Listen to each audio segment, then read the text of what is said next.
Dear scholars, in one of the previous videos, I explained the difference between phrase and clause. Here, through this video, I am going to explain something more about clause. Here are the three conditions to determine whether the given words or the group of words stand for a clause or not. So, what is a clause? First condition, a group of words. Clause is a group of words. Phrase is also a group of words. Let us see the second condition. It includes subject and verb. And on the other hand, phrase doesn't include subject and verb. So, clause is a group of words. It includes subject and verb. Here is one more. It has a complete sense, complete meaning. So, if any group of words is a clause or not, to determine it, to decide it, you must go through these three conditions. Here, the second condition is more important than others. That is what? It includes subject and verb. Here is the example. Virat plays cricket. Virat plays cricket. It is the sentence, right? Then can we consider it as a clause? Let us examine the given sentence with the help of these three conditions. First condition, a group of words. Is it group of words? Yes. Second condition, it includes subject and verb. Is there subject? Yes, it is given Virat. Is there verb? Yes, it is plays. So second condition, first and second, both conditions are fulfilled. What about third? It has a complete sense, complete meaning. Virat plays cricket. Do you understand complete meaning, or do you get complete sense or complete meaning of this group of words? Definitely yes. So the given sentence or the given words stand for a group. That group includes subject and verb and also has a complete sense, so that Virat plays cricket is a clause. I hope you are cleared with the concept of clause. Let us see something more about clause, or how the clause and sentence are different from each other. So, given example, Virat plays cricket is a sentence as well as a clause. Let's make it clear. Here, there are two types of clauses. What are those? Independent clause. The first is independent clause and another one is dependent clause. Independent clause means a clause which doesn't depend on other clause for its meaning, and on the other hand, dependent clause means a clause that depends upon other clause for its meaning. Independent clause is also called as principal clause or main clause, and dependent clause is also called as subordinate clause. Let us see how these concepts work with the help of an example. Here is the first example. I feel proud when Virat scores a century. So, here the complete sentence includes two clauses. What are those, or which are those that we will find? So to find a clause, you must know the conditions. What are those? A group of words. It must include subject and verb, and should have a complete sense. First condition, let's read and try to divide the given sentence into two groups. I feel proud. Here I am making this part as the first group. Next, Virat scores a century. It is the second part.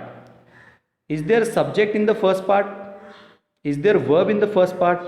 Definitely yes. I, subject, feel, verb. Second, Virat scores a century. Subject, Virat, verb, scores. So it is also fulfilling the second condition. Both are groups of words. Both have subject and verbs, and both also have complete sense.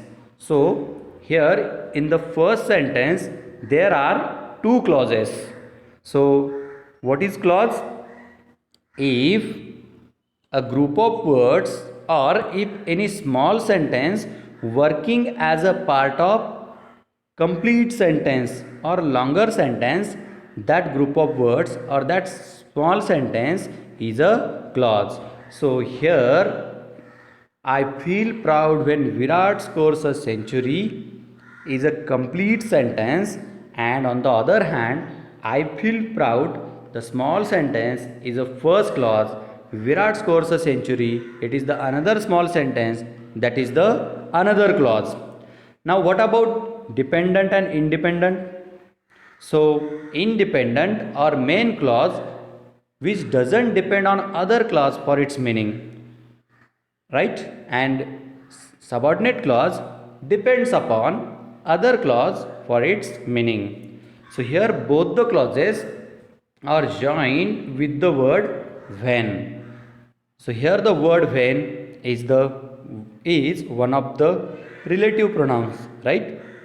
So if we think of the clauses I feel proud and another, I am starting with the word when Virat scores a century, what do you think? Who has its own meaning? Who doesn't depend on other for its meaning? Let's name it first, and it is the second. Do you think the first clause has its own meaning and it is not depending on second for its meaning? I feel proud.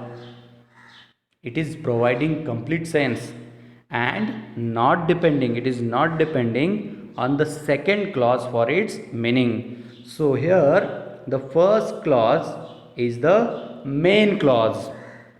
And let's check out for the second, when Virat scores a century. So here the word when is showing that condition, right? If it happens, then I will feel proud. So here the second clause is depending on the first clause for its meaning. So second clause is the subordinate clause. Are you getting? Main clause has own meaning and doesn't depend on other clause for its meaning, while the subordinate clause depends upon other clause, that is the main clause, for its meaning. So I hope you are cleared with the concept of main clause and subordinate clause. Same sentence can be written in another way. When Virat scores a century, I feel proud. So here again, I feel proud, it is the main clause, and when Virat scores a century is the subordinate clause. So remember, a sentence can begin with a main clause. It also can begin with a subordinate clause. That is what main clause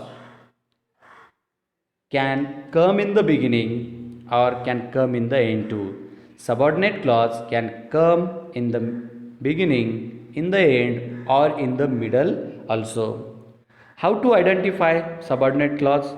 Here are the words given: when, or, who, when, who, whom, where, that, if, etc. are the words called as subordinating conjunctions, and all these words show that given sentence include subordinate clause. So the part of a sentence starting with these words stands for subordinate clause. Let us see the second example. It is summer and the days are warm. So it is the complete sentence. Let's find out for two small sentences, that is the clauses. It is summer, subject and verb both are included, so it is the first clause. The days are warm, subject and verb both are included, it is the second clause. Both are joined with the word and. The word and is the coordinating conjunction. It coordinates, it joins two words, two clauses, etc. Here two clauses are joined with the help of the word and. Now what about the first and second clause? Which is the main, which is the subordinate, or are both main? Let's find out. It is summer. Does it depend upon the second clause for its meaning? Definitely no. So the first clause is the main clause. What about second? The days are warm. Do you think the second clause depends upon the first for its complete meaning? No, because the second clause also has its own meaning, and if we remove the other part, or if we remove the first clause, the second clause also provides its own meaning. So here in the second example both are main clauses, but in the first example we saw one as a main clause and another as a subordinate clause. So here you must remember, a complete sentence may include main clause and subordinate clause, and it may also include at least two main clauses. How to identify if there are two main clauses or not? So you must remember these two words, fanboys. Actually it is the abbreviation of some of the conjunctions. Here F means for, A means and, N means nor, B means but, O means or, Y means yet, and S means so. So if these words are seen in any sentence, and if you find two clauses in that sentence, at that time they both are main clauses, and if there are two main clauses in the given sentence, they are called coordinating clauses. So if there is a subordinate clause in the sentence, at that time you must think of these words, and if you think of the two main clauses or coordinating clauses, at that time you must remember these two words, fanboys, and you must know these all words. I hope you are cleared with this concept of main clause, subordinate clause, and coordinating clauses. So in this video I explained what the clause is, its three conditions, its example. Then I just told about two types of clauses. Later we discuss two examples where we saw sentence may include one main clause and one subordinate clause.